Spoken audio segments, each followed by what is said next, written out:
Mga senador na yan will just be loyal, fealty to their oath of office.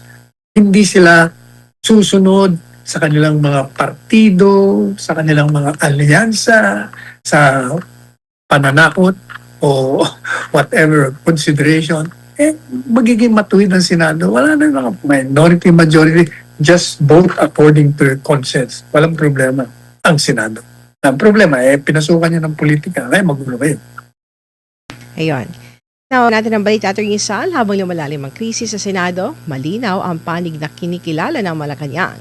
Kinampihan nito ang bagong mayorya at sinabing bukas si Pangulong Bongbong Marcos sa special session kung hihilingin. Pinayuhan din ng palasyo ng palasyo ang mga senador na ayusin ang kanilang gusot. Narito ang aking balita. Mula sa usapin ng quorum, pagkapalit ng liderato hanggang sa aligasyon ng pangaharang sa ilang personalidad, patuloy na lumalalim ang krisis sa Senado. Sa gitna ng lumalawak na kontrobersiya, nagsalita ang Malacanang upang linawin ang panig ito sa sigalot na ngayon ay umabot na sa usaping legalidad, kapangyarihan at liderato sa mataas na kapulungan. With 12 senators present, the chair declares a quorum. We are compelled to call the session to order. The quorum of 12 is based on majority of 22 senators, over whom jurisdiction can be obtained by the Senate. This is in full accord with the ruling of the court in Avellino versus Cuenco, that an absolute majority of 12 out of the 23 members can constitute a constitutional majority of the Senate for quorum purposes. Ang nakalagay sa konstitusyon ng Pilipinas, pwedeng mag-conduct ng business ang Senado by a majority of all its members. Ang majority po ng 24 ay 13 po. 13 po ang numero.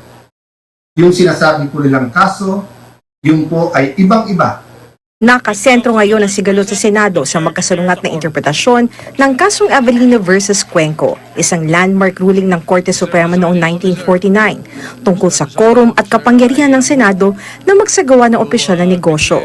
Ginamit ni Acting Senate President Sherwin Gatchalian ang naturang desisyon bilang legal na batayan sa pagdedeklara ng quorum sa 12 senador na naging daan sa pagkapalit ng liderato at reorganisasyon ng mga komite ng Senado. Ngunit mariing kinundi na ito ni Senate President Alan Peter Cayetano na iginiit na malinaw at itinatadhana ng konstitusyon na kinakailangan ng mayorya ng kabuuang 24 senators o hindi bababa sa 13 senador upang magkaroon ng wastong quorum at makapagsagawa ng opisyal na negosyo ang mataas sa kapulungan. Gayunman para sa Malacanang, ang kinikilalang liderato ay ang bagong mayorya sa Senado. Yun po ang nakikita na nararapat.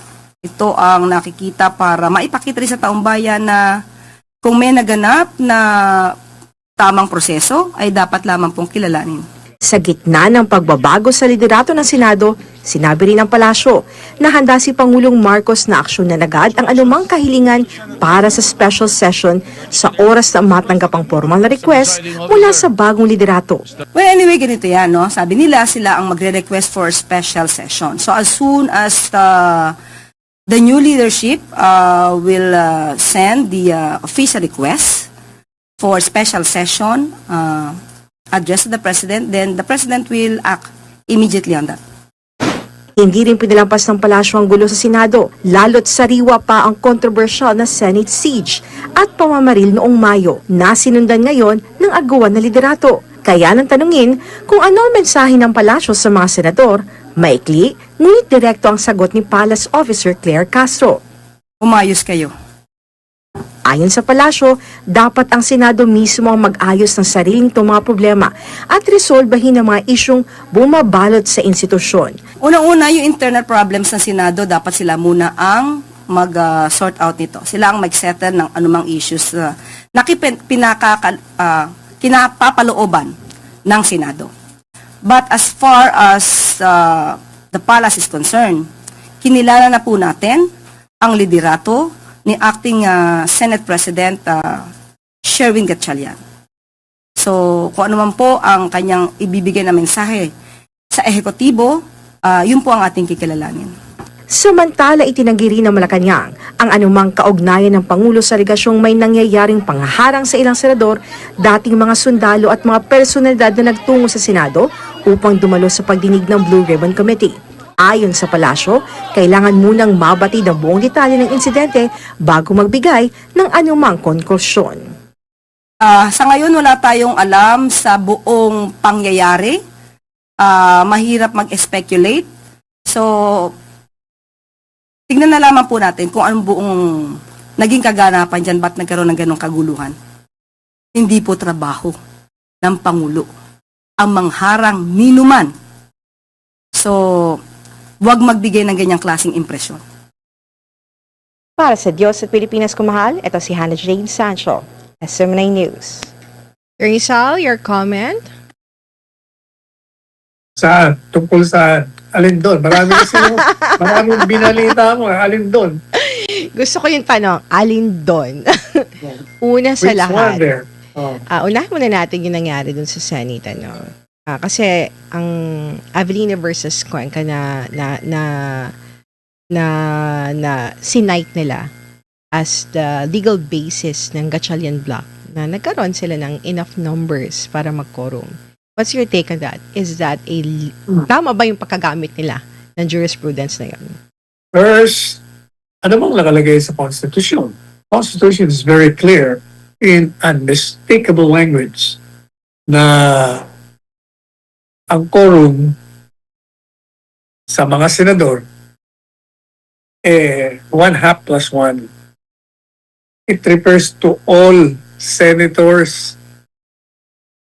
Wala naman nakalagay doon na pag ikaw ay nasa ospital, wala ka dyan, nakulong ka, nasa abroad ka, mababago ang komputasyon mo ng quorum. Nakalagay doon it refers to all senators. So, maliwanag. Ang paggamit nila ng kaso ng Cuenco Avelino, hindi tugma. Sinasabi dyan sa report mo na it's a landmark decision. It's only a landmark decision because yung Korte Suprema noon ay hindi nakialam sa botohan dyan sa Senado on the ground that it was a political question that only the sovereign people can decide for themselves through their representatives. Kaya hindi sila nakialam. Kaya dinismiss nila. Yun ang landmark doon. Pero yun hindi na mag-a-apply yung political question kasi wala na yung political question ngayon. Dahil yung bagong 1987, kasi yun, 1935 Constitution yun. Ang 1987 Constitution, nakalagay doon, ang Korte Suprema, pwede na makialam basta merong grave abuse of discretion, ang anumang sangay ng gobyerno, pwede silang makialam. Sila ang magiging supreme pagdating sa issue kung ano ang tama o mali sa pagbasa at pagpapatupad ng batas. Pangalawa, yung sinasabi nila na merong desisyon ng Korte Suprema doon na pwede yung 12, mali. Hindi yung magiging binding. You know why? Kasi ang desisyon po ng 6 na justices kaya na-dismiss ang kaso, wala silang jurisdiction. Kaya sabi ng 2 doon sa 6, hindi na namin pag-uusapan yung quorum na yan. Wala nga jurisdiction. Ba't pa useless na pag-uusapan yan? Pero yung 4 doon sa 6, nagdesisyon na 12 majority. Okay na yun dahil wala daw yung isa nasa abroad at yung isa naman nasa ospital. Kaya pwede daw yun. Pero yung 4, hindi. Sabi nung 4. Mali kayo dyan. Sapagkat maliwanag naman ang saligang batas, 14. O madalit sabi, stalemate sila. 4 ang nagsasabing 12, 4 ang nagsasabing 13. O paano mo magagamit ngayon yan?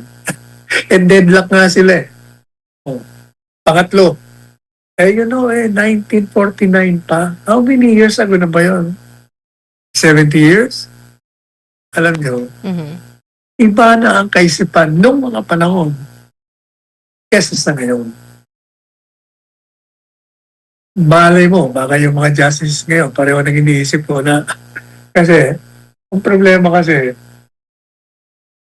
hindi nila, ini-interpret nila ang saligang batas. Kung anong nilalagay-lagay nila, maliwanag naman. Sabi nga doon sa prinsipyo Kung maliwanag yung batas, huwag mo nang i-interpret. Maliwanag naman, tatlo ang majority conduct business at pagpalit ng liderato. Pati sa rules nila, Senado, gano'n din ang sinasabi. 13. O bakit ka maglalagay ng kung ano-ano pang mga kalakaran para baguhin yan? Another thing, ang trabaho po ng Senado ay magpartisipa sa lahat ng deliberation. Hindi lamang nila karapatan yan, kundi tungkulin nila, duty nila yon. You cannot deprive a senator of representation because they represent ang kanilang constituency ay national, hindi naman distrito lang Kaya, hindi porket nasa abroad. Sa akin ito ang aking pananaw niya na whether ka nasa abroad o ikaw ay nasa ospital o nakakulong, hindi ka dapat tanggalan ng iyong tungkulin at karapatan na mag-participate kung maaari namang gawa ng paraan kahit na wala ka physically doon. Sapagkat high-tech na nga tayo, kaya nga may online kaya nga may Zoom Pwede lahat yan. Ang naging problema sa totoo lang na pinasukan nila ng politika. Yan ang totoo dyan. Dahil kung hindi nila pinasukan ng politika, na nag-ugat yan doon sa gusto nilang manatili sa kapangyarihan beyond 2028. Kaya nga nagkaroon ng propaganda laban kay Inday Sara para mag-disqualify at kinulong si Presidente Duterte despite the fact na yung patakaran ng panglabas niya paulit-ulit niyang sinasabi wala jurisdiction ng ICC at hindi siya mag-cooperate in whatever form or shape. At nung tinanong siya direktamente ng mga reporters kung meron bang warrant of arrest, patutupad mo. Hindi. Sabi nga hindi. Pero nabago nga lahat yan kasi nga gusto nilang manatili sa kapangyarihan. At ang sagabal sa kanilang layunin to stay beyond the 2028 term of office, kailangan hindi mo patatakbuhin, papayagan tumakbo itong aling ito kasi sigurado panalo ito Lahat ng mga surveys, talagang siya ang nanalo. Kaya kailangan sirain mo siya. I-disqualify mo. So, in-impeach. Last year, napawalang visa impeachment. Walang trial. Ngayon, eto na naman. Nanalo impeachment, pero may nakabinbin na naman sa Korte Suprema. At kung manalo man sila, na walang silang ginawang paglabag sa ligang batas sa kanilang transmission at paghanap ng probable cause, problema na naman nila sa impeachment. Ang boto naman ang problema nila. Sabi nga natin, mahirap, hindi lang, parang imposible ang makakuha ng conviction. Kaya magiging problema nila. Kung ang layunin mo to stop Inday Sara from becoming president, anong gagawin mo kung natalo ka sa impeachment? There is only one way. Walang eleksyon. Kaya pinag-uusapan na nila yung no election, yung Constituent Assembly, pumapasok yun. And as I said, the only way to stop an election is if there is a widespread unrest, violence that will affect the result and the credibility of the election. Pag may gulo, pwede naman madali maghasip ng gulo. Just using the enemies of the state. Alam niyo naman ngayon, kahit yung mga kaliwa, nakikipagsabuatan sa may mga kapangyarihan. Kasi nga, yung common enemy si Duterte. Pwedeng gawin yun. So, madalit sabi, yun ang pangamba. Kaya yung gulo dyan, yan ay nagsimula talaga sa gusto nilang manatili beyond their term. Kaya kailangan wala si Duterte, convict itong isa, o kaya sila bato. Diyan lang nagsimula yan Ayun, tingnan mo mabuti yung gulo dyan sa Senado. Nung wala na si Bato, hindi nag-resume sila ng session. Mhm. Ang unang pinagkaguluhan nila ay yung motion to amend the rules. Nagrereklamo yung minority. Sabi nila, teka muna, ba't nyo naman kami pinipilit na pagbotohan natin yan? Nakalagay sa rules natin eh. Dapat sa Committee on Justice muna yan. Alam mo, binasa ko yung rules nila. Gaya na sa pantako yan, ang problema dito sa mga politika. Bakit kanyo? Under the rules, the Senate President has the discretion to refer any motion to amend the rules to the Committee on Justice. Madalit sabi, hindi yon command. May discretion sa kanya. Kung ayaw niyang i-refer at pagbutuhan na nila sa plenary, yun ang mangyayari. Pero ini-refer nung naunang yung pinalitan. Ang problema, ang katwiran nila, dapat Committee on Justice. Wala nga Committee on Justice kasi nabuwag na. May bago na, hindi pa nabubuo. Wala pang bagong chair. Ba't yung pagpipilitan yung katwiran na yun? Mhm. Pangalawa, Hana, alam mo yung rules, yung pangalawang paragraph, nakalagay doon, motion to amend the rules may also be discussed and debated upon and voted upon sa plenary. Biro nyo, pwede naman pala. Bakit nagkakaproblema kayo? Maliban pa dyan, alam nyo, nakausap ko yung isang senador. Sabi niya, alam mo, meron naman talagang online voting eh. Meron lang mga circumstances to warrant it. O biro niya, meron naman palang online voting, pinagkakaguluhan nyo. Pinag-uusapan niya pa yung rules na pwede naman pala. So, madali sabi na, walk out. Ang pagkakamali naman ni Alan, mawalang galang na sa kaibigan natin. Nakalimutan niya na meron siya kapangyarihan under the Constitution to compel the attendance of these walking out members of the Senate. Pwede niyang ipa-aresto, pabalikin niya para nagkaroon kayo ng session. Hindi niya ginawa. Ang ginawa nila, ginantihan nila. Kaya hindi sila pumasok. Yun. Parang nga mga bata eh. Ang problema rin ganito. Nung hindi pumasok, di walang session. Ang reklamo ng minority, pambihira na kayo. Hindi kayo nagtatrabaho. Palitan nga natin liderato para makapagtrabaho tayo. Pinalitan. Anong ginawa nila, Hana? Di ba nag-adjourn? Hindi rin sila nagtrabaho. Makikita mo talaga yung ugly politics ang pumasok niya. Yan ang talagang kadahilanan niya. Kaya nagkakagulo sila. Ngayon, anong remedyo? Sabi po natin nung isang araw pa, punta na lang kayo sa Korte Suprema para ma-resolve na yan kung sino ba ang tunay na nangunguna dyan o ang Senate President. Kasi kung ako tatanungin nyo, 13 yan, maliwanag yan sa ligang batas. Either Attorney Sal. go to the Supreme Court or pwede ba mag-usap-usap na lang kayo? Huwag na kayong parang mga bata. On your own. Yun na kailangan ng, tinatanong ko kanina sa interview, sinong unifying leader? Hindi naman kailangan ng unifying leader.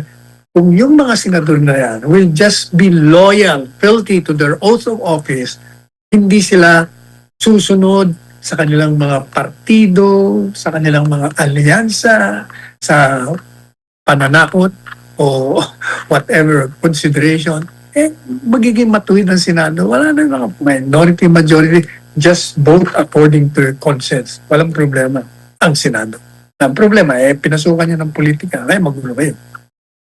Ayun.